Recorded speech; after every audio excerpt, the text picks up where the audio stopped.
بسم الله الرحمن الرحيم. عن عائشة رضي الله تعالى عنها أن النبي صلى الله عليه وسلم كان لا يتوضأ بعد الغسل. رواه الترمذی۔ ام المؤمنین سیدہ عائشہ رضی اللہ تعالیٰ عنہ بیان فرماتی ہیں کہ نبی کریم صلی اللہ علیہ وسلم غسل کے بعد وضو نہیں کرتے تھے۔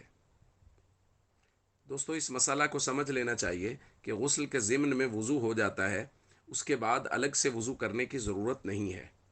تاہم نبی کریم صلی اللہ علیہ وسلم نے ترغیب بھی دی ہے اور آپ کا عمل بھی یہ تھا کہ آپ غسل کرنے سے پہلے وضو کیا کرتے تھے۔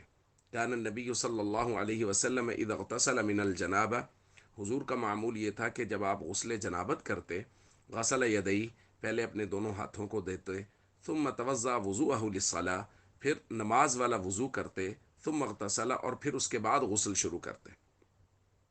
تو اس لیے غسل کرنے سے پہلے وضو کر لینا چاہیے، جیسا کہ نبی کریم صلی اللہ علیہ وسلم کا مبارک طریقہ ہے۔ لیکن مسئلہ یہ ہے کہ اگر غسل کرنے سے پہلے وضو نہیں بھی کیا تو پھر بھی غسل کے اندر وضو ہو گیا ہے، غسل کے بعد الگ سے وضو کرنے کی ضرورت نہیں ہے۔ السلام علیکم ورحمۃ اللہ وبرکاتہ۔